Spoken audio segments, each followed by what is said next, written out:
Police এবং সেনাবাহিনী অতর্কিতভাবে হামলা চালিয়েছে। তিনি তো অজ্ঞান, তার তো কোনো সেন্স নেই। তিনি খুবই আশঙ্কাজনক অবস্থায় আছে। হামলাটা এমন ভাবে চালিয়েছে যে মনে হচ্ছে যুগ যুগ ধরে তাদের উপর একটি ক্ষোভ রয়েছে, সেই ক্ষোভের বহিঃপ্রকাশ এই হামলার মধ্যে দিয়ে তারা ঘটিয়েছে। তিনি খুবই আশঙ্কাজনক অবস্থায় আছে।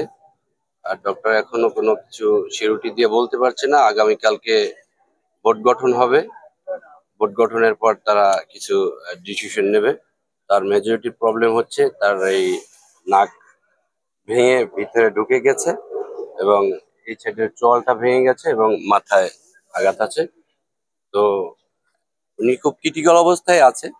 এখন আগামীকালকে ডক্টররা বোর্ড গঠন করবে, তারপরে সিদ্ধান্ত নেবে যে আসলে কি চিকিৎসা দেবেন ওনারা। মস্তিষ্কে রক্তক্ষরণের বিষয়টা জি, মস্তিষ্কে আপনারা যেটা শুনতে পাচ্ছেন ওটা রক্তক্ষরণ হচ্ছে, তবে এখনো তিনি আশঙ্কা মুক্ত নয়।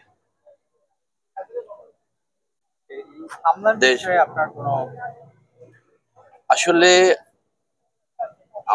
আপনারা যেটুকু জানেছেন বা অনেকে বলেছিল যে নেক্সট টাইম জাতীয় পার্টি হামলা করেছে। আসলে বিষয়টা হচ্ছে, প্রথমত আমরা যখন আমাদের নেতাকর্মীরা যখন সন্ধ্যায় শান্তিপূর্ণ মিছিল নিয়ে আসছিল, কাকরাইল মোড় হয়ে আসছিল, তখনই জাতীয় পার্টির লোকজনরা পিছনে যে নেতাকর্মী ছিল আমাদের, তাদের উপরে অতর্কিতভাবে হামলা চালায়।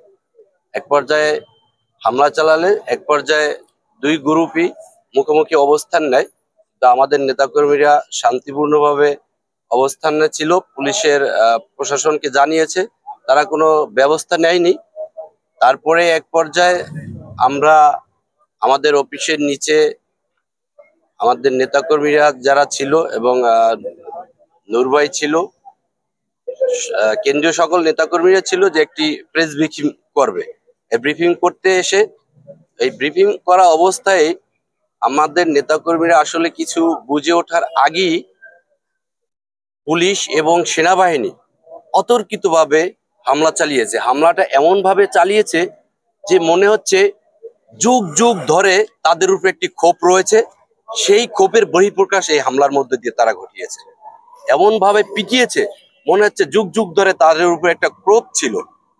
আসলে ভাই, আমরা তো জুলাই আগস্টে আন্দোলন করেছি, আমরা এই হাসিনার ফ্যাসিস্টের বিরুদ্ধে কথা বলেছি, কোটা সংস্কার আন্দোলন থেকে কথা বলেছি, এই মানুষের ভোটাধিকার নিয়ে কথা বলেছি। এই কথা বলার মধ্য দিয়ে আমরা রাজপথে বারবার রক্তাক্ত হয়েছি, আহত হয়েছি। আমি নিজেও ডাকসু হামলায় আহত হয়েছি, এই ঢাকা মেডিকেলের আইসিইউতে ভর্তি ছিলাম এই হাসিনার এই ফ্যাসিস্টের আমলে। তবুও তো আমরা দমে যাইনি, এই ফ্যাসিস্টকে এই দেশ থেকে বিতাড়িত করেছি। আমাদের সেই বিতাড়িত করার প্রতিদান কি এই দিয়েছে? আমাদের সেই প্রতিদান কি এভাবে দিয়েছে?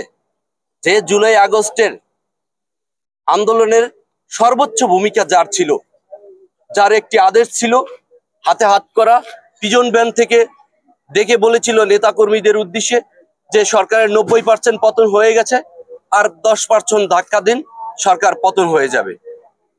সেই তার বক্তব্যে সারা দেশের মানুষ উজ্জীবিত হয়ে সেই রাজপথে আন্দোলনের মধ্যে দিয়ে এই ফ্যাসিস্ট সরকারকে হটিয়েছে এবং এই দেশের মানুষকে মুক্তি করেছিল। কিন্তু আমরা তো মুক্তি হয়নি, আমরা এখন 90 স্বৈরাচারের আগমন দেখতে পাচ্ছি। আজকে যেভাবে আমাদের নেতাকর্মীদের উপরে হামলা করেছে, এবং একটি দলের চেয়ারম্যান, পার্টির সর্বোচ্চ নেতা, ডাকসুর ভিপি সাবেক, যার সারা বিশ্বের মানুষ চেনে, একজন রিকশাওয়ালা পর্যন্ত চেনে, তার উপরে কিভাবে একজন সেনাবাহিনীর অফিসার তার উপরে কিভাবে লাঠিচার্জ করে, এবং লাঠিচার্জ গুলো কিভাবে করেছে আপনারা দেখেছেন। এত সাধারণ মানুষ এটা কিভাবে নিচ্ছে সেটা আপনারা সোশ্যাল মিডিয়াতে ভালোভাবেই দেখছেন।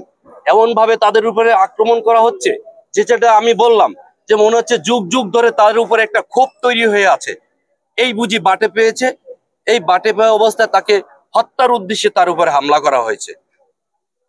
এবং পুলিশ প্রশাসন, আপনারা, আমাদের কাছে কিছু ভিডিও ফুটেজ আছে, আপনারা দেখবেন তাদের মানে আক্রমণগুলো এমন ভাবে ছিল যে হায়নাদের মতো তার উপরে এভাবে আক্রমণ করেছে।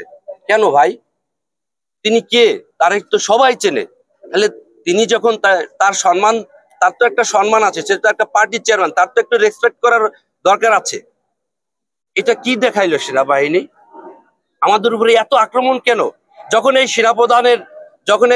সেনাপ্রধানকে এই সেনাবাহিনীর ক্ষমতা থেকে সেনাপ্রধানকে বিতাড়িত কথা বলছিল সারা দেশের মানুষ, তখন এই সেনাবাহিনীর পক্ষে বিপিনুর কথা বলছিল। আপনারা জানেন, সেটা মিডিয়াতে এখনো দেখবেন। সেই প্রতিদান কি সেনাবাহিনী এভাবে দিয়েছে? আর আপনাদের কোনো কর্মসূচি আছে? জি, আগামীকালকের কর্মসূচি আমাদের সেন্ট্রালের নেতা যারা আছে তারা ঘোষণা করবেন। কিছু কিছু জায়গায় প্রোগ্রাম ঘোষণা করা হয়েছে বিকাল 3টায়, আর বাকিটা সকালে প্রেস ব্রিফিং এর মধ্যে দিয়ে জানিয়ে দেওয়া হবে। জি,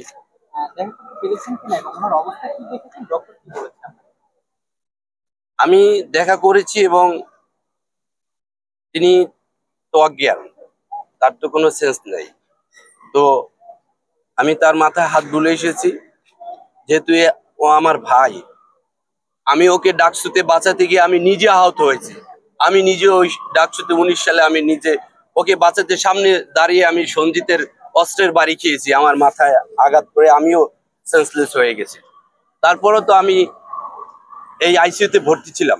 আজকে সেই আইসিইউতে আবার আমার ভাইকে দেখতে হলো। দুর্ভাগ্যজনক আমি ছিলাম না, আমি তাকে বাঁচাতে পারিনি। হয়তোবা আজকে আমি বুক পেতে দিতাম। জুলাই আগস্টের আন্দোলনে জুলাইয়ের 18 তারিখে ভাই অ্যারেস্ট হয়।